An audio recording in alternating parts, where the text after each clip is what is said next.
Hi, everybody. Today's Tuesday, May 5th, 2026, and our dear friend, our brother, Professor Marandi is here with us. Welcome back, Professor Marandi. Thank you very much for having me, Nima. It's always a great pleasure. Yeah, as you see in the picture, I'm going to play a clip of Pete Hegseth, the head of Pentagon, talking about two ships being able to pass through the Strait of Hormuz. Yes, uh, the United States, uh, I think this was more of a test to see if the Americans can intimidate Iran into allowing ships to pass through. And basically, what happened was that the Iranians, on the one hand, they were firing warning shots to at the U.S. ships, but at the same time, they were preventing ships from leaving the Strait of Hormuz because Iranian ships are blocked, and the United States is violating the ceasefire, and both in Lebanon and in the Strait of Hormuz and the Persian Gulf region, and in the Gulf of Oman. So the United States want to impose a siege on Iranian ports, but allow the countries that help the United States attack Iran, meaning the Emirates, Kuwait, Saudi Arabia, Qatar, and Bahrain, to be able to use their ports.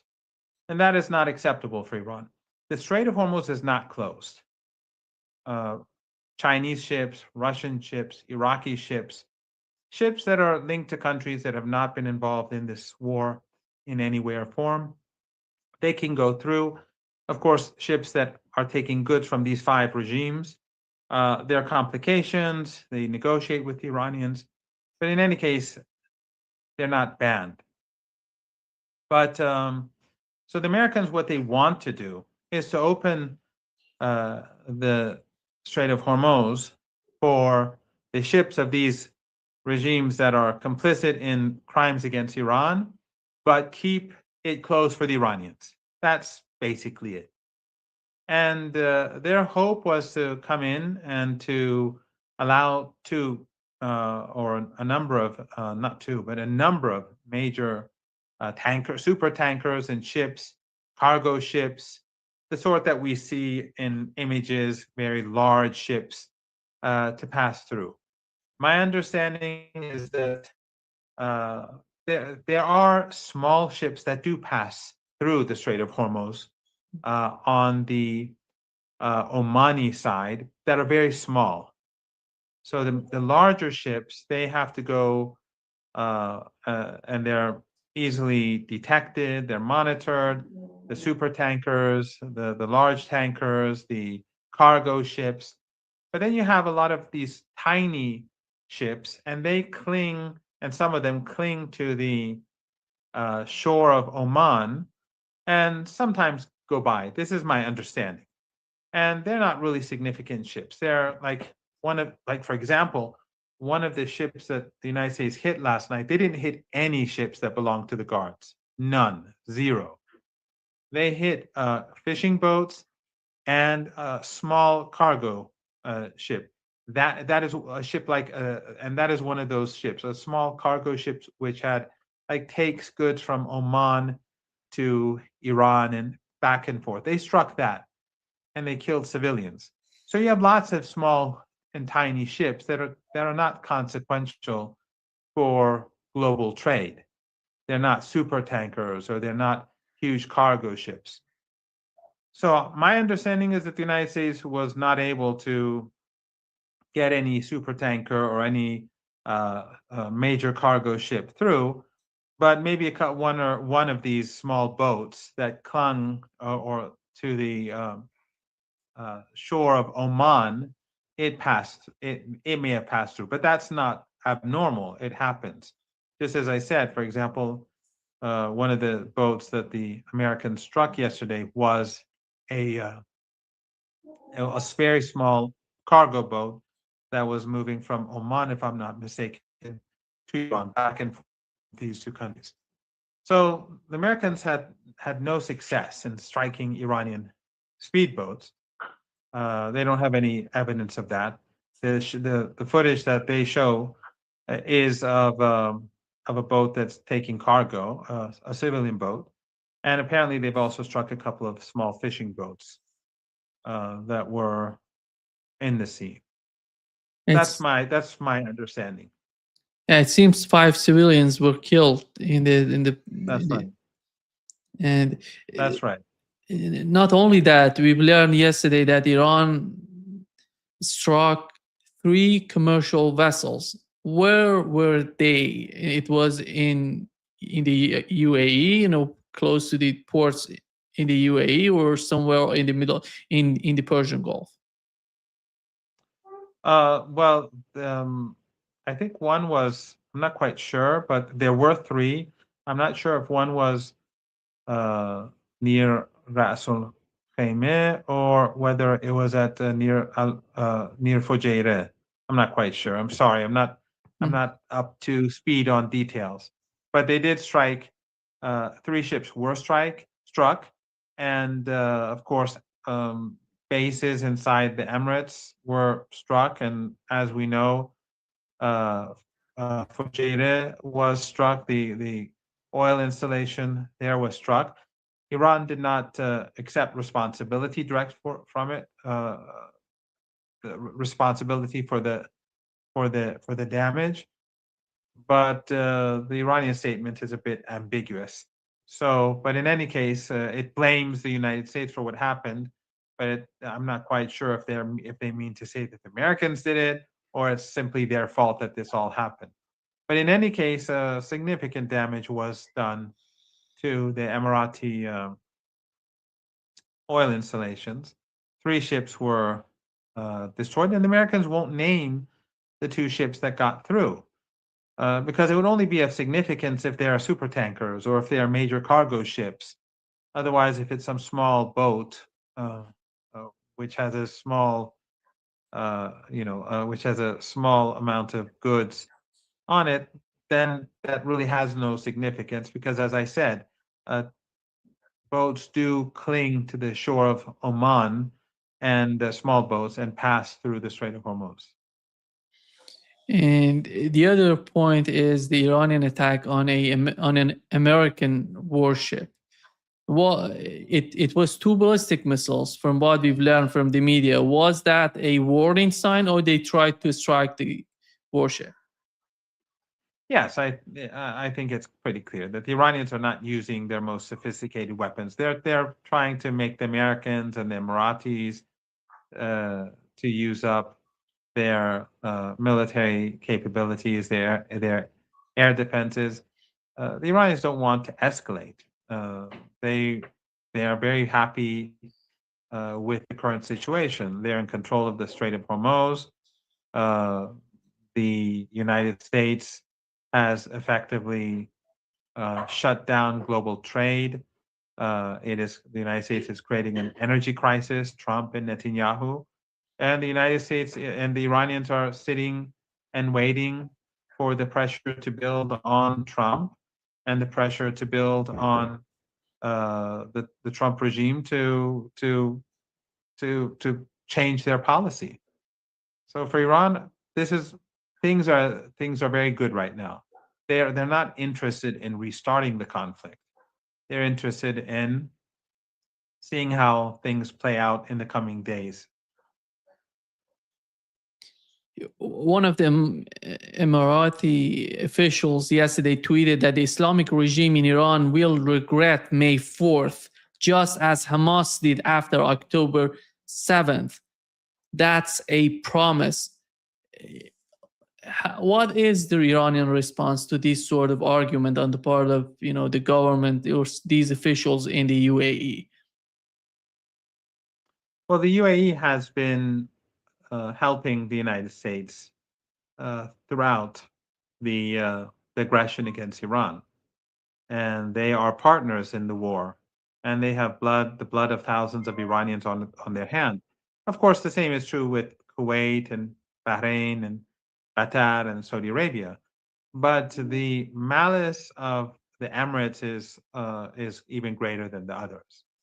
And as we speak, they're hosting a large number of U.S. forces that have been brought to the region, ground forces that have been prepared for a potential ground operation.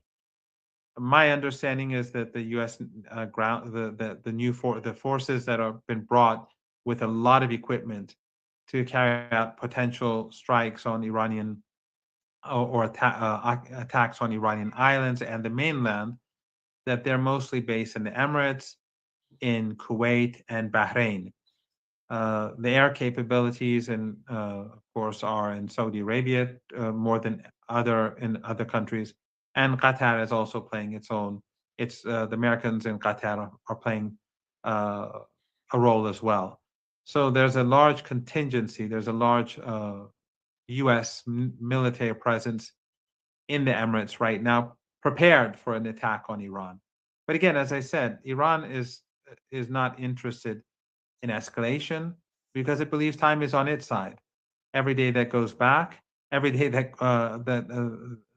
every day that we go forward, there's further setback for the United States because the global economy, the pressure on the global economy increases. Countries across the world want the Americans to bring an end to this. The American people, the more economic difficulties they face, they'll also be putting pressure on the government. And the calculation is that right now the high oil and energy prices, these are like a fever, but the real problem is unseen, and the global economic problems, are about to become much more visible in the days ahead. Within a 10 days to 30 days, or 25 days from now, 10 days to 30 days from now, we're going to see a rapid deterioration in the global economic situation. Yesterday, we've seen that the Iranian army and IRGC together, they have published the Strait of Hormuz with the two lines, to the eastern and to the western part of the strait. One of the lines, which is to the eastern part of the strait, it goes to these two ports in Fujairah and Horfakan, if I'm not mistaken, the name is that, the two important ports for the UAE to export its oil. And what is the policy of the Iran when it comes to the exports of the oil exports of the UAE? Because we know that UAE has left OPEC and OAPEC, which is a organization of Arabic and together with the GCC countries, and they wanted to sell more oil. And what is that policy? What is the understanding of the Iranian government of that? Well, I think after yesterday, they won't be selling any oil for a while, but that's my understanding at least. But the Iranians, by publishing the areas that will be under control around the Strait of Hormuz, I think that is an intentional message to the Emirates and to countries that are cooperating with the Emirates, that these two Emirati ports are under Iranian control, from afar at least. And that if ships want to come and go, especially Fujairah, which is on the outside of the Persian Gulf, that they will have to have some sort of permission from the Iranians. So this is to put extra pressure on the Emirates. Remember, the Emirates right now, not only have they been a part of this war, this ongoing war, we are at war with the United States. There was 39 days of fighting. Then after that, the United States continued with the siege, which is an act of war. And we've had numerous ceasefire violations by the Americans, including this new so-called operation.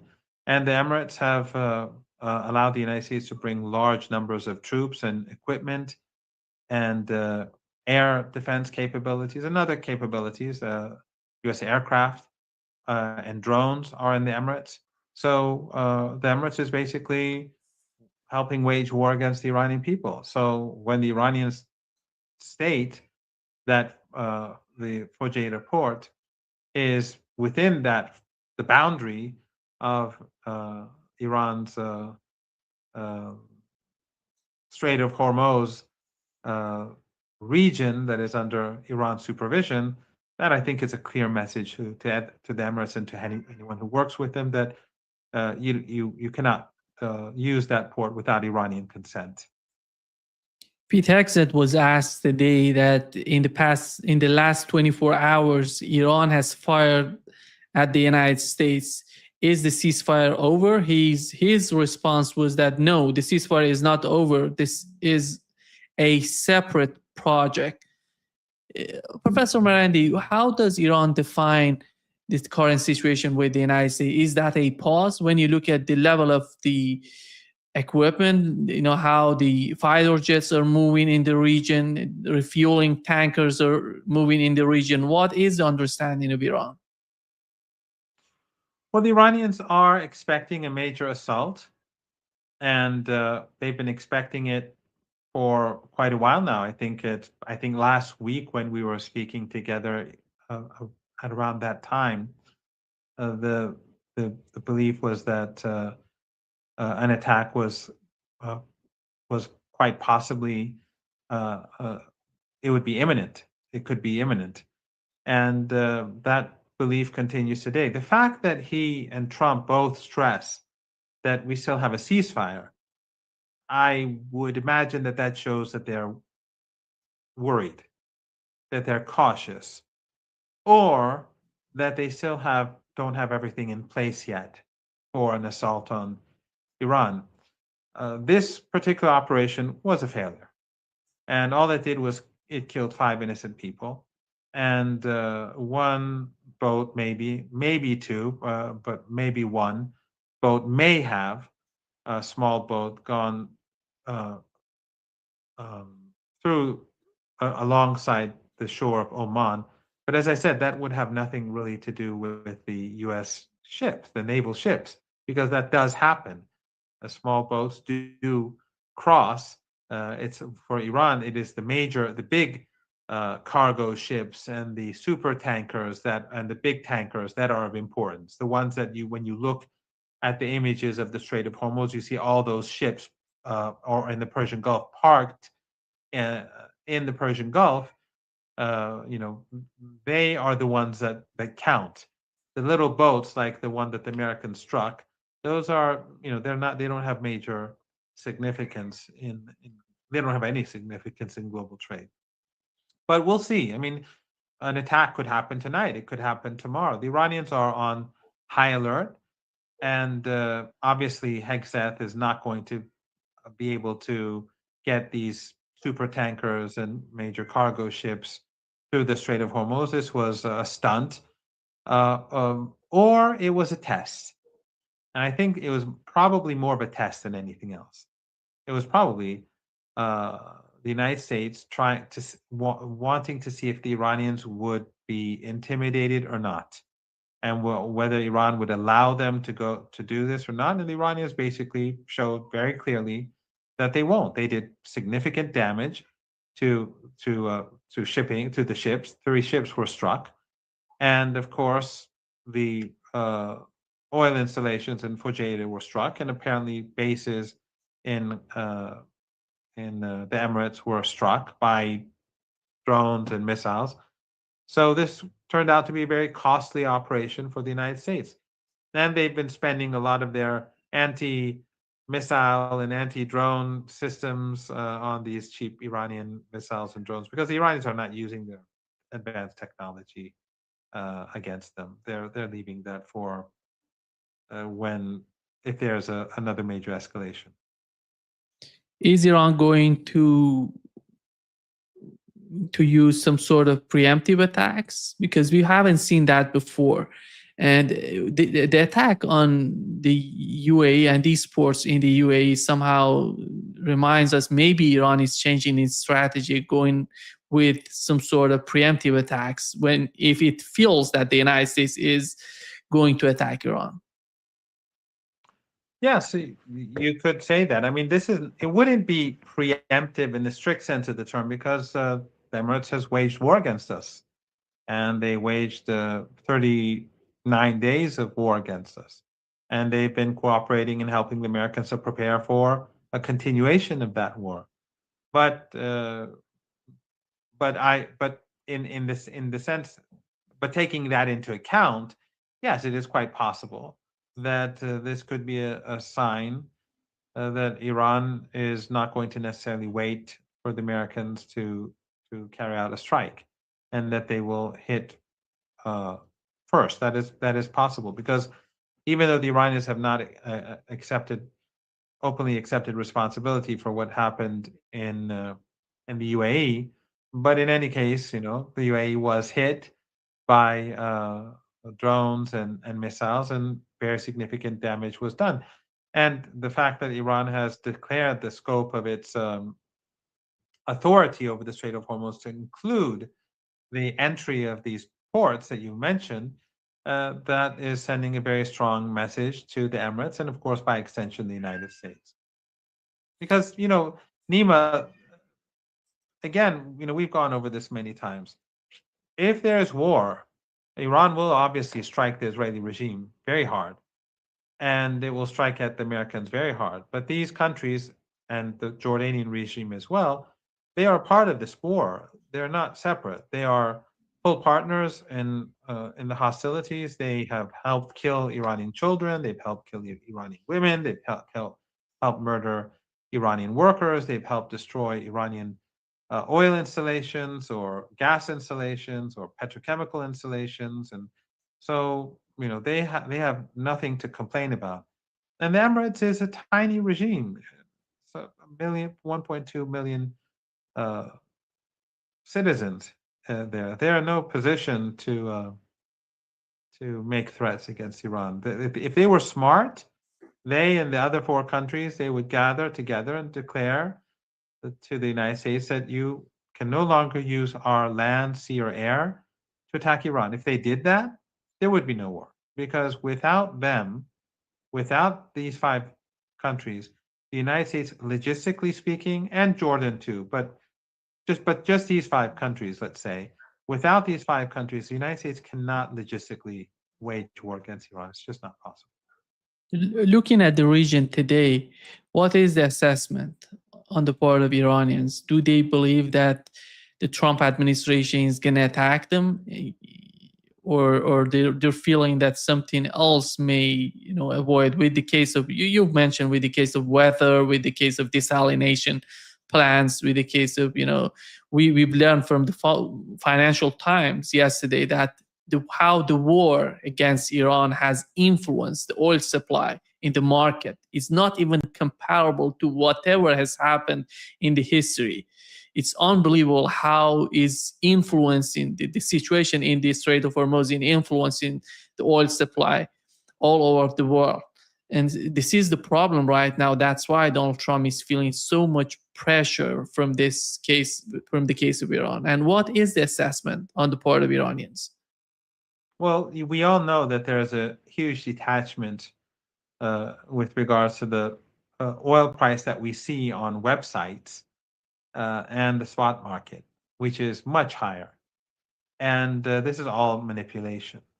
And it's not even about oil. It's about natural gas. It's about LNG. It's about fertilizers. It's about all the petrochemical products and many of the refined products that came from the Persian Gulf. And of course, with the strike on the UAE, the market is even going to become more tight, because the limited exports that they're able to carry out, that they were able to carry out, have now ended. But then there's helium, and there are all sorts of products that are no longer existent, or will no longer be coming from the Persian Gulf region. And it's believed, as I was saying earlier, between 10 and 25 to 30 days, that the real problems, the real crisis will begin to show itself across the world, where supply chains will be disrupted, where factory production in different areas of industry will begin to be disrupted, and where fuel shortages, and not just higher prices, but real shortages, will begin to show themselves. And the Iranians are just waiting because the Americans have brought this upon the world, and Netanyahu and the Israeli regime have brought this upon the world, and the Iranians are sitting back. So Hegseth can have these, you know, go in front of an audience and pretend that he's carried out this huge operation, which means nothing. And as that happens, the situation only becomes worse for the United States. The UAE, its oil exports have gone down to zero, from my understanding, and 3 ships have been badly damaged. One, I think, completely destroyed. Uh, this is not good for the United States. This is not good for, and of course, Trump is going to China in less than 10 days. And the Iranian foreign minister, as you know, is on his way to Beijing. So I think that in the next few days, it's going to be very problematic for him to carry out an assault on Iran. It won't look very good. Uh, and as you alluded to earlier, a couple of moments ago, the weather is going to get much worse. After Trump returns from China in the middle of the month of May, I think he's there on the 14th and the 15th. That's when the weather in the Arabian Peninsula begins to get hot very fast. And I've spoken to a number of senior military officials, not Iranian actually, on these issues, but American, former officials, like former our mutual friends who were in the military, and they acknowledge that it is going to be very difficult for ground troops to get involved, and in general for troops to be involved in war during that sort of heat. And we have to remember that both the war to expel Saddam's forces from Kuwait happened earlier on in the year during during the spring weather, and also the invasion of Iraq, which came later, but still in spring when the weather was good. The weather now is getting warmer and warmer by the day, and by the time Trump returns from Beijing or from China, it is going to increase very rapidly, both the heat and the humidity. So, it's not going to be a good time for the United States. And every day that goes by, every single day that goes by, the crisis intensifies. The global economic crisis intensifies. So while they're talking about their brilliant siege on Iranian ports, which we can debate and discuss how successful it is, but while they gloat about it, in reality, they're causing more harm to themselves than to Iran.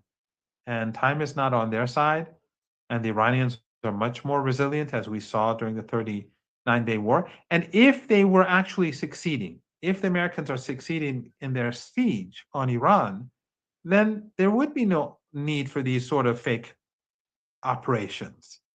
All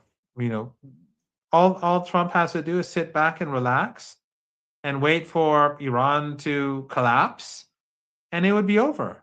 But obviously, these silly attempts, these silly operations, they are out of desperation. They are out of there because they know that time is not on their side. Yesterday, Donald Trump in an interview said that he wants to arm Iranian people to do the job for the United States, because he believes that he said before that he sent a lot of weapons to Iranians, but he believes right now that those weapons didn't get inside Iran in the hands of the people in Iran. And when you remember when they attacked in the southern part of Isfahan, General Kane said each and everybody in Iran was firing at us. And what is that? What is this that Donald Trump is simply ignoring the facts of what has happened in the southern part of Isfahan? Well, as you rightly point out, he basically was admitting that anyone and everyone who could fire something at the Americans were doing so. And so that's an admission of where the Iranian people stand, that they stand with the Islamic Republic of Iran. and with the Constitution and with the armed forces and with the leader. It's clear. That's an open admission. The Western media doesn't like to uh, dwell on this because it doesn't help with their narrative, because the Western media is owned by the same people who own the government and who own the general. But but on the other hand, what when he speaks about sending weapons to Iran, he's basically talking about terrorism, and that's what happened during the the demonstrations that were followed subsequently by the armed insurrection that had nothing to do with the demonstrations. The demonstrations that we saw earlier on, before the war, uh, where the Americans and the Israelis gave weapons, and many weapons were given far before. Uh, I mean, the weapons that he sent to the Kurdish terrorist groups in northern Iraq were just some of the weapons. They were the weapons that were coming in later, but a lot of weapons had already been distributed to these terror groups, which launched those assaults on police stations and military bases and slaughtered hundreds of police officers and security agents and volunteers, and of course a couple of thousand ordinary people died thanks to that armed insurrection. So basically, what Western media has been pretending was peaceful protesters was an armed insurrection. Western media knows it. Western, elites know it. They all know it. They've seen the images. Their own elites have admitted it. Trump has admitted it. Channel 14 of Israel has been explicit about it. Pompeo was open about it. We all know what happened. It was an armed insurrection, and Trump, what he's basically saying now is that we want to uh, continue with terrorist activities in Iran and to have our terrorists kill more Iranians. Why does he want that? Because they failed. They failed on the battlefield. They failed in their war against Iran. They failed in imposing a siege on the Iranian people. It's one failure after another. They failed in the 12-day war. They failed, from beginning to end. It's all been a failure. And people see that even that armed insurrection that they had, people are much more aware of what really happened uh, than they were a few years ago. Because we saw how they were effective during the Woman Life Freedom riots that happened, and the lies that they spread about Mahsa Amini being tortured and murdered, which it was all fake news. She wasn't beaten, she wasn't hurt. The images, the footage, they all showed that. She had a condition in childhood. Yes, well, they held her. That was unnecessary, and that's a different story. But Western Persian language media fabricated a narrative, and Western media, of course, played along with it, and they brought people to the streets. And then their terrorists did the same thing. They came out and started violence, not to the extent that we saw this time around, but still. And then back then, a lot of people across the world were more easily believed the narrative. But this time around, because after um, Gaza, after the genocide in Gaza, people's eyes have been opened. So a lot of people saw right through the propaganda of the riots a few months ago. The U.S. Secretary of Treasury himself openly said that we brought down the rial so that people would come to the streets. We all know that when people came to the streets, they weren't very large in number, but there was no violence, there was no arrests. And then, after a couple of days of peaceful protesters, which the governments acknowledged that they had the right to protest, and because of the fall of the rial, then these uh, rioters and armed rioters became involved. And then we had 2 days of heavy fighting because of their armed insurrection. There was some fighting beforehand, but those 2 days were very heavy. So people saw through that, and no one believes the propaganda anymore. Just like Syria, people have woken up to the reality of what happened in Syria. They know that the resistance was right back then. A lot of people back then believed the propaganda, but now events that have taken place and the awareness that has been brought about across the world has caused, except for those who want to, insist on keeping their eyes closed, or these Salafi and Wahhabis, who right now are the only, in the Arab world, when the Iranians strike the Emirates, people on the streets and ordinary Arabs cheer on. It's only like those who are on the payroll of these dictatorships who support them, and these Wahhabis and Salafis who are on the payroll.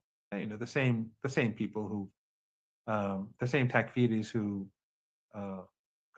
helped create ISIS and Al Qaeda and all these other groups. So the Arab world does not support these regimes. The people across the world don't believe Western narratives anymore. On the battlefield, they failed, and in the siege, they failed. So, for Iran, if despite the hurt, despite the suffering, because after all, they bombed pharmaceutical factories, they bombed our, hospitals and schools, they've slaughtered kids, they've done a lot of damage to homes, to apartment blocks, they've murdered many families in apartment buildings. All that aside, the hurt is there. The siege, of course, has a negative impact as well. But the Iranians know that they're winning this war. Wall Street Journal reported that Trump appears to soften stance on Iran's missile program, because Donald Trump was asked about limiting Iran's ballistic missile program, and what he said, Donald Trump said, "Look, missiles are bad, but this is about that they cannot have a nuclear weapon." Are we missing something with the negotiations? Because as long as we know there is no talk about ballistic missiles, or nobody in Iran would negotiate on anything related to Iranian ballistic missile program. On the other hand, what we learned yesterday, Iranian foreign minister said that even with the case of Iranian nuclear program, it's not on the table right now for negotiations, because there are many other conditions or preconditions to be considered.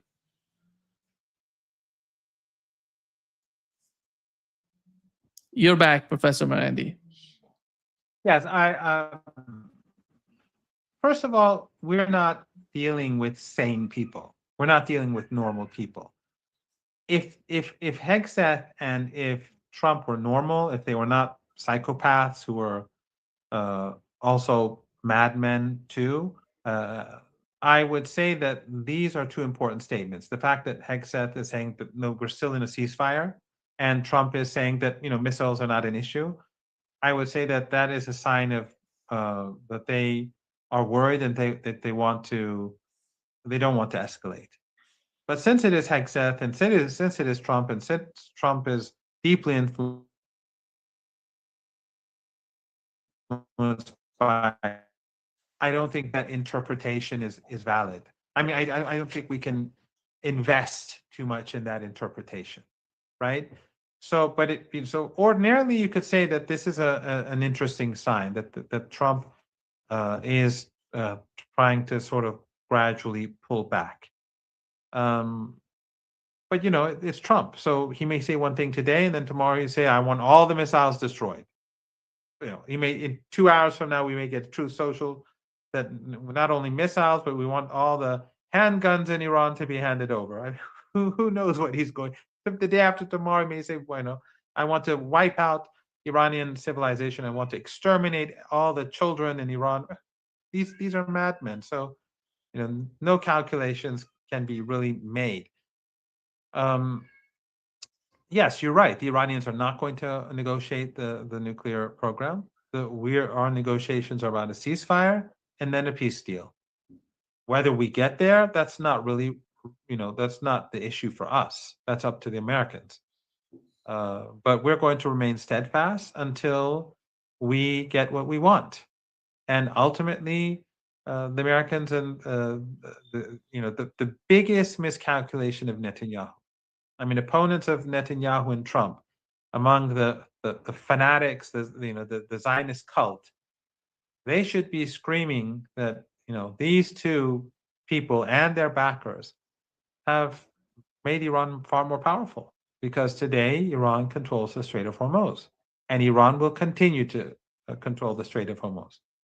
And we'll see tomorrow, the day after, if hundreds of tankers pass through or not. If the hundreds pass through tomorrow, then Hegseth is right.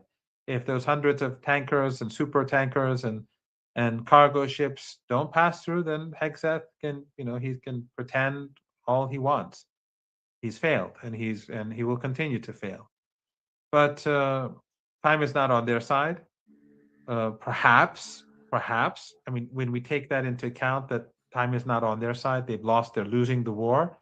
Then you could, if you view Trump as a normal person, Hegseth as a sane person, you could say, well, maybe they want to quietly back down. Stressing that Trump also stressed, I think, that the ceasefire is still in place, and then saying that, well, we because before he was talking about destroying Iran's uh, missile program. Now he's saying something different. So under normal, with a normal leader, no matter how sinister he may be, uh, one could say that perhaps we can read something into this. But since it's Trump, I would rather not read too much into it. We'll have to wait and see. You mentioned Iranian foreign minister going to China. What is the current, sort of communications between Iran and China, and what are the main objectives of this trip and visit on the part of Iranian foreign minister? Well, obviously, the Iranian Chinese relationship is quite good. I don't think there's any secret there. And his trip to China comes right before Trump's visit. I think there's obviously a clear link. Probably the two sides will be talking about Trump's trip. I would imagine that Trump has been sending messages to China about the Strait of Hormuz and the war with Iran. So we'll have to see what happens. But the relationship between the two sides is quite good. The Chinese are obviously very angry with the Americans for a host of the trade war, but also the fact that the United States has overthrown the government in Venezuela and is holding the president hostage, and now they've murdered Iranian leaders, and they're waging war against Iran, and the United States has caused this economic crisis that is disrupting global business and trade, and it's going to get much worse very fast. And in fact, again, I'm not an economist, and when I say from 10 days from now to like a month from now, it's going to get a whole lot worse. That's what economists are saying, people who I trust, and um, some people who you also know. That's what they're saying. And that would basically mean that around the time that the Trump's trip comes to an end, about the time when he goes to Beijing, that will be around the time when the deterioration becomes much more visible in the global economy. So perhaps that would be a moment where China could put pressure on Trump to bring an end to this idiotic and criminal war. Who knows? Perhaps it could be that. But again, uh, the Iranians are not going to compromise on sovereignty. They're not going to compromise on their nuclear program. They're not going to compromise on the axis of resistance. Or they're in a commanding position. So Trump is going, if there's going to be any real movement forward, then it's going to have to come from the American side, not the Iranian side. But of course, we know, and I'm pretty sure that Trump does not want to continue this war. I'm pretty sure about it. I think this whole foolish operation that we saw yesterday was like this desperate attempt to maybe have a solution uh, so that they don't have to carry out a war. Uh, but the same people who caused this war, as Joe Kent said, this war began because of the Zionist regime. It began because of the Zionist lobby. He said this less than around 2 months ago. The world hasn't changed that much, so we can assume that the Zionist lobby and the Israeli regime continue to want war. The only difference here, Nima, And I want to be cautious a bit. The only thing that could change the situation is that if the economy, the US economy, and the situation for the US government becomes so bad that they have to choose between, they're forced to choose between their own interests and the Israeli regime, only then can there be change. In other words, if the hurt is not enough, the United States will sacrifice its interest for the Israeli regime, as we've seen. Right now they're sacrificing their people, their economy, their status in the world, their global position for the Israeli regime. That's clear as day. But if it reaches a point where this becomes dangerous for the United States, then there may be a divergence. Then the United States may say, well, we have other priorities too. That is, I think, what the Iranians are looking for. Mm. Do you see some sort of difference coming to the GCC countries with the move of the UAE? And because when it comes to Europe, you remember with the case of Ukraine, they basically were talking about that the policy, the foreign policy is defined by NATO, but that is somehow, you see what's happening right now with the case of the Middle East, and the differences are coming to the surface. What is happening in that sort in the GCC countries? Who's deciding about the policies of these states in the Persian Gulf? Well, all of these regimes are bound to the United States. And as we speak, the United States is using their territory to prepare for an assault on Iran, a major assault.